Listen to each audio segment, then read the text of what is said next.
Hello, कैसे हैं प्यारे बच्चों।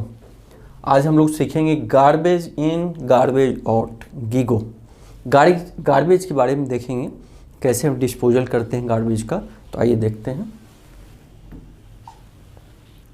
जिसके पास धैर्य होता है वह जो चाहे पा सकता है। प्यारे बच्चों, हमारे जीवन में धैर्य का होना बहुत ज़रूरी है, क्योंकि धैर्य से ही हम आगे बढ़ सकते हैं। अब देखिए गार्बेज के बारे में प्यारे बच्चों। गार्बेज होता क्या है? कचरा। जैसे घरों में आप बिस्किट खा के उसका कवर फेंक दिए तो क्या है? गार्बेज का पार्ट है।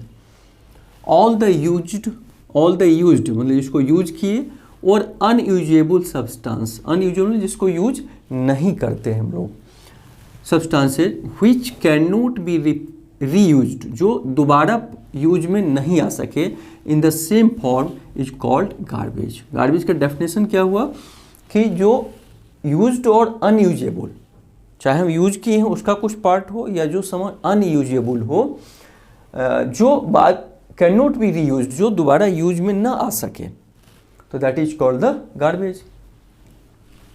We generate so much garbage in our day to day activities. हम लोग दैनिक जीवन में, डे टू डे लाइफ में बहुत सारा गार्बेज को हम पैदा करते हैं। कैसे?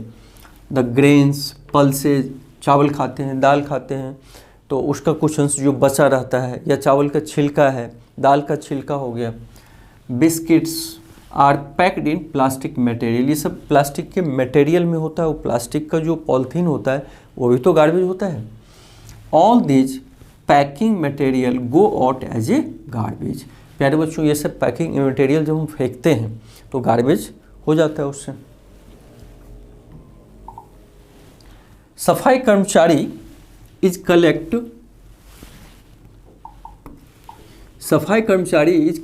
The garbage and take it to a low lying open area is called the landfill. प्यारे बच्चों, सफाई कर्मचारी उस गार्बेज को, कचरा को इकट्ठा करते हैं, फिर फेंकते कहाँ?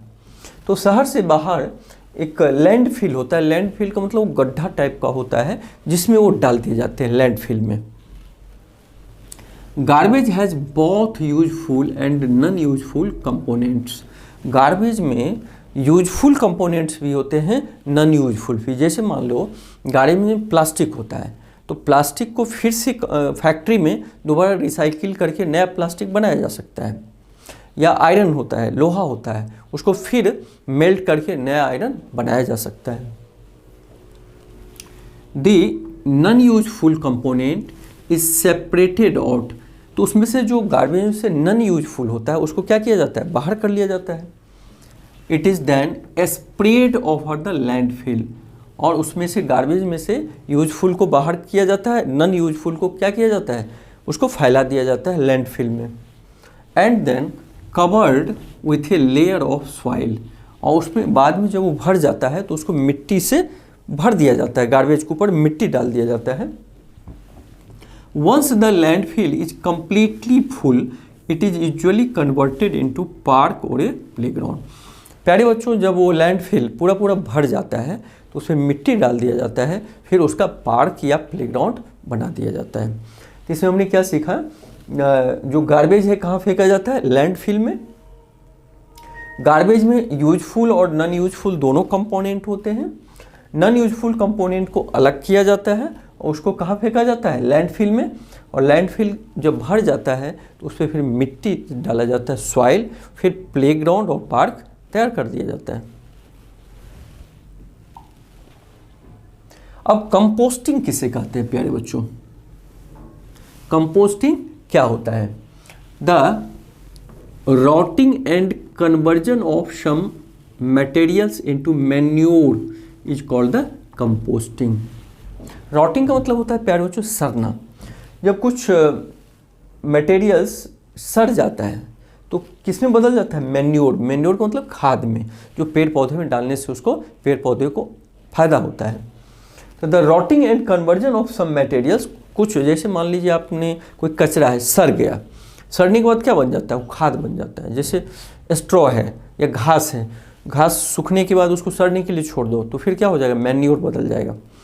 तो this process is called the composting. उसको हम क्या बोलते हैं? कंपोस्टिंग।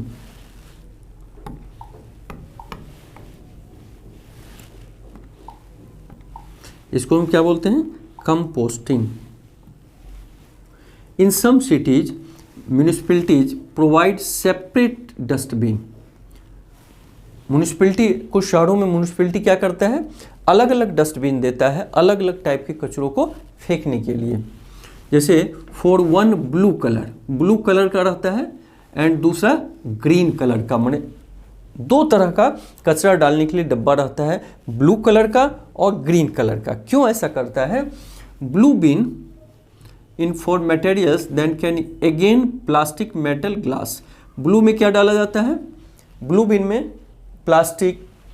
प्लास्टिक मेटल ग्लास, क्योंकि उसका फिर रीयूज हो सकता है, मेटल का भी प्लास्टिक का भी ग्लास का।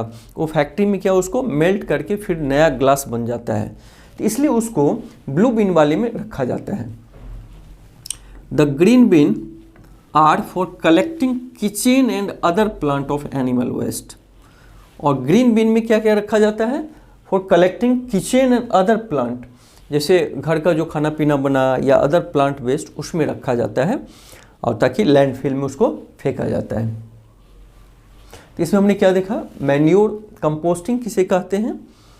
तो rotting and conversion of some materials, कुछ मटेरियल्स सड़ने के बाद वो मैन्योर मतलब खाद में परिवर्तित होता है, जिसे हम कंपोस्टिंग बोलते हैं। और डस्टबिन में म्यूनिसिपैलिटी दो तरह के डस्टबिन डाले जाते हैं, ब्लू और ग्रीन। ब्लू में क्या रखा जाता है? प्लास्टिक मेटल ग्लास, ताकि उसका दोबारा यूज हो सके। मान लो सब मिक्स करके एक ही में डाल देगा तो फिर कैसे उसको यूज अलग से करेंगे। और ग्रीन में क्या डाला जाता है? Collecting kitchen and other plant, kitchen का सामान जैसे जो बचा रह गया, चावल दाल रोटी या सब्जी का छिलका, ये सब किसमें डाला जाता है? तो ग्रीन बीन्स में डाला जाता है।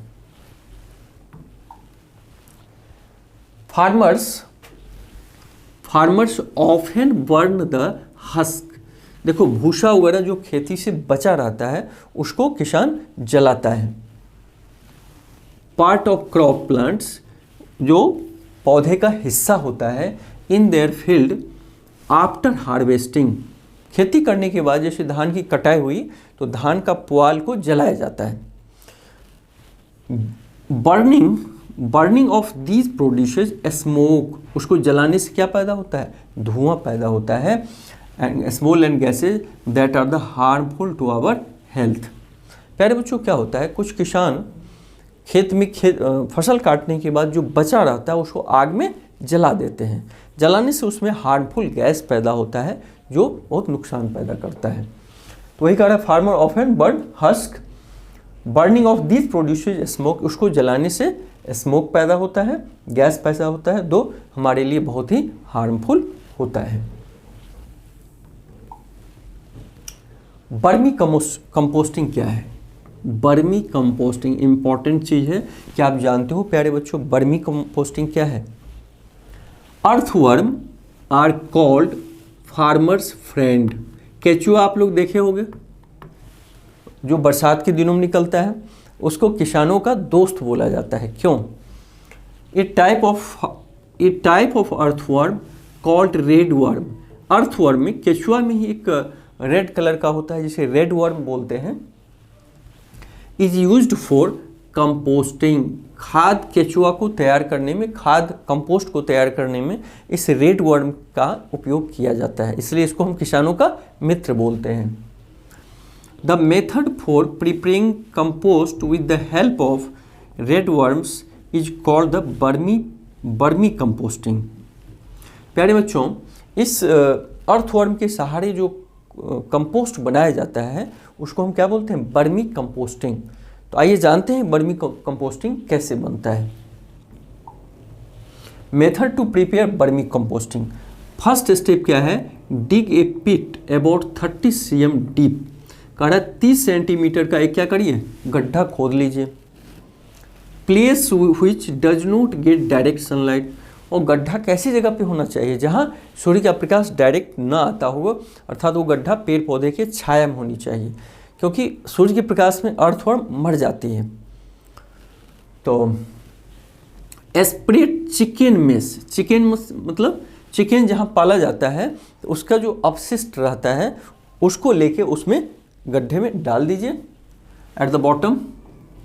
Alternative we can also spread 1 or 2 cm layer of sand, और या उसके बदले हम 1 या 2 सेंटीमीटर बालू भी डाल सकते हैं। Now spread vegetables waste over this layer. अब उस लेयर पे सब्जी वगैरह का या घर का जो कचरा है, पेड़ पौधे का कचरा, उस पर डाल दिया जाता है, पत्तियाँ वगैरह। ऑफ सैंड और ग्रीन लीव्स, हस्क, भूसा, ये सब उस सेकेंड परत के रूप में। नीचे बालू हो गया या चिकन का मेस हो गया, उसके ऊपर हम क्या डालते हैं, बालू के ऊपर या तो पेड़ पौधे का या किचन का जो बचा रहता है गार्बेज, उसको हम लोग डालते हैं। स्प्रिंकल सम वाटर, और उस पर क्या करते हैं, कुछ पानी छिड़कते हैं। Keep this layer lose so that it has sufficient air, और उस जगह को थोड़ा सा हल्का छोड़ते हैं, ये नहीं कि पूरा उसको भर के या उसको टाइट कर दे, नहीं, उसको हल्का रखते हैं। पुट सम रेडवर्म, अब उसमें क्या डालेंगे, कुछ रेडवर्म को डाल देंगे। Cover them old sheet of cloth और लेयर ऑफ ग्रेन्स, अब उस पर केचुआ को डाल के या कपड़ा से, क्लॉथ से हम ढक देते हैं, और लेयर ऑफ ग्रेन्स या कुछ अनाज से ऊपर ढक देते हैं। अब वो अर्थवर्म क्या होगा, उसमें से अपना भोजन बनाएगी, भोजन बना के वो फिर वहीं पे अपना खाद निकालेगी, और उससे क्या होगा, एक खाद बनेगा। रेड वर्म्स, अब देखो, red worms need food, we can give them vegetable and fruits wastage.